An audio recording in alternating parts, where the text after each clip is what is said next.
What's up, guys? Tenders here, bringing you another episode of Radiant Dawn. This is Chapter 8.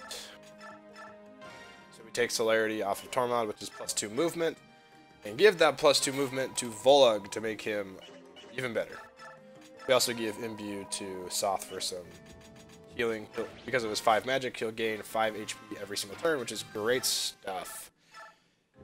Not super necessary or usable, but you can't put it on magic units, so... If you could put it on a magic unit, that'd be like super easy. Put it on Micaiah, you'd have full health every turn. Alright, and for some reason I decided to show off that Zehark has Adept, which I guess I'd never shown off before. With 2 consecutive attacks, and Resolve, which I gave to him last chapter, I think? Or was it this chapter? Maybe I did give it to him this chapter. No, it was last chapter that I gave it to him. Either way, it hasn't come into play yet. Hopefully it will, because it's honestly really cool.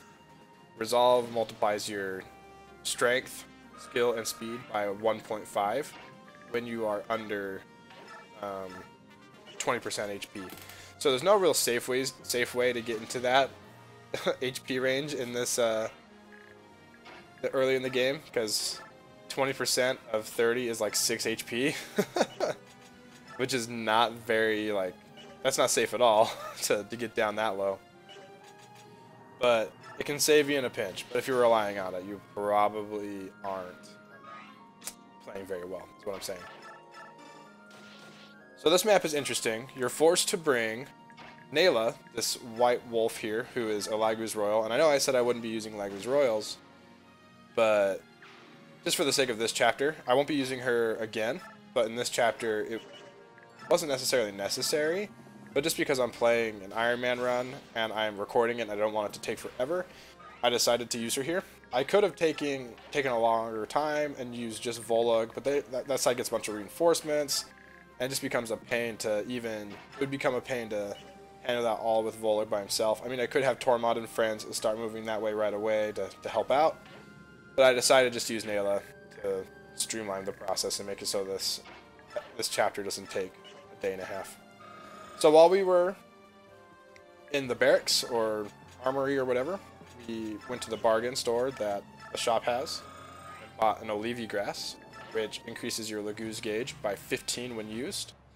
You can use it both untransformed and transformed, so you can use it to like stay transformed longer, and you can use it to get to the point where you can transform quicker, which is really useful because before you're transformed, you have to get to 30 before you can shift to your beast mode.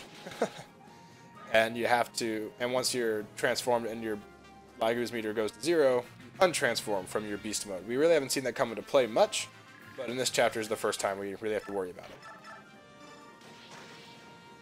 However, you know, Volug is a Lagu's, but he has a special skill called half shift, which makes it so he's always shifted. But his stats are reduced because of it, by a lot actually. If he was full shifted, he would be like busted, right? He'd be like almost as good as like Morim. He's transformed. But being transformed all the time is better. And Nayla, because she's a Lagu's Royal, has a special skill called Form Shift, which means she's just transformed all the time. Like 100% of the time. Even if, like even her stats aren't like affected by it at all. It's like awesome. Part of the reason why Lagu's Royals are so good compared to other units, especially other Lagu's. The thing with Lagu's units is they are unusable for part of the time unless you're burning, you know, Lagu's stones, Lagu's gems, or Olivia grass, which is fine, and you can do that with a few of them. But you don't want to have a full army of like 6 Lagu's running around, because chances are it's not going to be terribly useful unless they're all royals, which is a totally viable way to play the end game.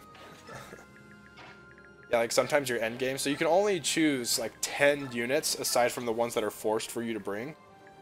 And there, you can bring like, count real quick, you can bring like Tabarn, Nasala, Kanagus, whatever, Nayla, and then you could even count like Gifka is basically a Lagu's Royal. You can bring like, I don't think I'm missing any, you can bring in just 5 like unbelievably powerful units to the end game for free. Like they all are so good that they can just come right away. Like you don't have to like train them at all. They're all so good. I mean, you have the opportunity to train like Nasala, who's probably the one who needs it the most, and you have the opportunity to train to Barn as well, and Nayla, but none of them need all that much. They're all so good.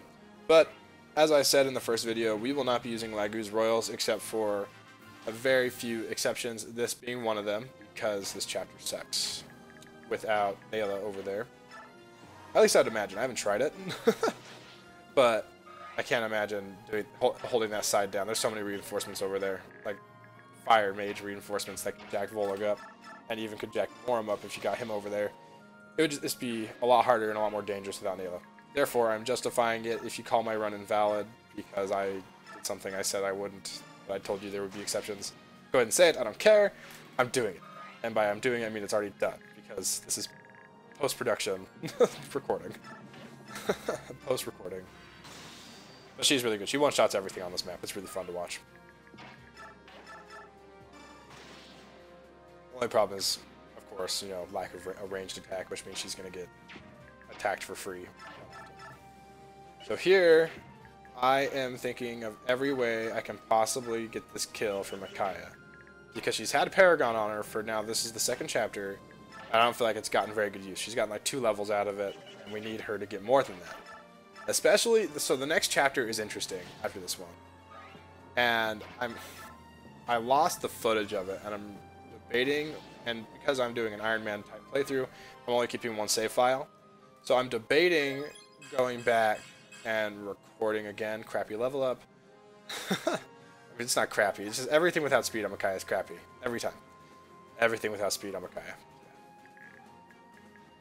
So I lost the recording to the next chapter, and I'm debating whether, and I already saved over it, of course, so I'm debating whether or not I should go back and like play through the game on a different file just to get to that chapter to show it off. I mean, I have like half of the footage somehow when it was like exporting from Elgato. I don't know if it like just lost the footage or stopped recording at some point or what happened. For whatever reason, it just stopped. There's only 7 minutes of like a 10-minute playthrough of that chapter, so I may or may not re-record that. Anyways, here is, I get the talk conversation out of the way because I'm tired of it. I hate when they pop up. I don't know why. It's just like a weird thing. I have to do them. And there you can see the power of Raphael, the Heron, where he can make it so units can move again. So there's 2 other Herons in this game, and we'll get them later. You never have 2 Herons at the same time, because then you can just dance for them endlessly. It'd be pretty cool, actually. But yeah, so you never have 2 dancers at one time, and you have Raphael here, who is the best of the 3. He's the first one you get. He can dance for 4 units at the same time, which is awesome. So the other 2 have different kind of restrictions to who they can dance for. So one of them, who is Leanne, she can dance for 2 people that are on the opposite sides of you. So if there's one unit to the north of you and to the south of you, or to the north and the south of Leanne, she dances for both of them, but not for the people to the east or west of her. So, and Raisin, who is the 3rd Heron that you'll encounter in your playthrough, can dance for only 1 person until he transforms, because these are all bird Laguz who can transform into big white swan looking things. He only dances for 1 person, Raisin does, unless he's transformed, then he dances for all 4. So the idea is that Raphael can dance for 4 people out of the get-go, like right away. Like we're probably going to be giving him celerity, so he can keep up with your party and just dance all over the place, or sing, or galder, whatever it's called, all over the place. But the thing is, when he transforms, his bird is grounded, and he can't climb ledges when he's transformed. It's almost like a debuff for him to transform. Whereas with Raisin, when he transforms, he can dance for more people, but he also flies. So when he can fly over rough terrain and get to places quicker, but on top of that, he has what's called Canto, which other flying units, like you've seen Jill use it at this point, and Canto allows you to move again after doing an action. So Raisin, when transformed, I think he might even be able to do it untransformed, can dance and then fly away. So I think like casually, I don't know, you only can take 1 Heron into the end game. So if you use like a Laguz gem on Raisin on turn 1, which a Laguz gem is a special Laguz stone that allows you to stay transformed for the entire map. if you use Lagu's gem on Raisin from the get-go, he would technically be the better Heron, but you waste turn 1 dancing, which on certain maps, especially in the end game, turn 1 dancing is really, really important. Like the first one, the first chapter of Endgame. There's a lot of generals and stuff to take down, and first turn dancing is really helpful. And you could even say the same thing for the Black Knight chapter. Being able to dance for 4 people helps a little more. Being able to get to the Veil in time to get the Wishblade, which is a dope lance that has 1-2 range that you really, really want. But I don't know, so I'll debate that when the time comes. It'll probably choose Raphael overall, because Raphael plus Celerity in endgame is probably your best Heron. +2 move on him will basically puts him in line with Raisin. And Leanne is easily the worst one, which we'll get to later. Easily the worst one. Alright, so this chapter is about wrapped up. It's pretty easy. It's just a route map, so you just have to kill every single enemy on the map. So there's reinforcements that come, but as long as you, like, on your turn, or on the enemy phase, everyone is dead. Even if the reinforcements would have come next turn, they won't come. You'll just win. And here, this little end spot where the boss is, there's the boss, a healer, 2 mages, and 2 soldiers. And the boss is a mage himself. So it can be pretty dangerous. So there's... Luckily, they leave you some terrain for you to hide in. So the place where Soth is standing gives +10 avoid, and I think +1 defense, which is really useful.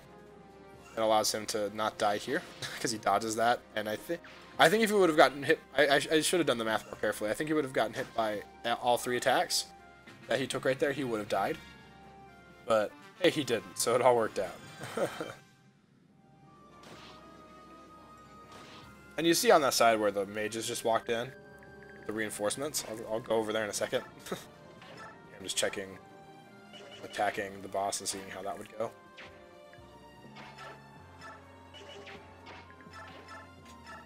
And I would have just shoved Zahark here, but Zahark is like my heaviest unit. Heaviest like non-Legu's unit. And non-mounted unit, which is just like ridiculous. So Micaiah is really close to capping magic, which is awesome. She is really, really magical. Yeah, see, these guys just reinforcements. If you just have Volog on this side, this is a pain. It takes way longer than it should. And for the sake of recording, I just could not deal with not using Nayla there. Alright, and here we have an extremely long shove chain to get Raphael over here to dance for Zahark. And again, you think, oh, we'll just dance, just shove Zahark, which I would do if anyone could shove Zahark. No one can shove him. And like Vika is not in range to shove him either, so instead we use all these units to shove Raisin over, who is light as a feather because he's a bird, you know, it's kind of his thing. Shove. We use Raisin to shove everybody over, so we can hopefully dance for Zahark to get him to the boss and kill him. Because that's all this game is about. It's kind of sad. It's all about murder. It's actually really sad. Everything in this game is about killing people. Oh, that makes me kind of sad now. I'm sorry, getting kind of melancholy over this. Death is sad. But when you're the good guys, it's fine, right? That's actually one of my favorite parts about this game, is that there's like not a right side, but there basically is a right side in part 3. So in part 3, Micaiah's army ends up going up against the Lagu's alliance, which is basically Ike's army. And it's kind of like there's no... I think they try to push this like there's no good or bad, but it's pretty obvious that the Dane side is like evil. Micaiah's side is basically just are bad people for what they're doing. But I don't know. They try to play it off as it was a no-win scenario. It's a no-win scenario for them, so they aren't that bad. They had to do what they had to do, but it's still funny. And here I regret not having Makai come to kill this guy. But, oh well, what are you going to do? That wretch. Or wench. Nice. We get a level up for Zahark, which is disappointing. Rez is cool, but I want strength. I don't think he's leveled up strength at all. Alright guys, that'll do it for me. Make sure to like, comment, subscribe. Thanks for watching all that good stuff. And we will be back tomorrow probably for another part of this wonderful game.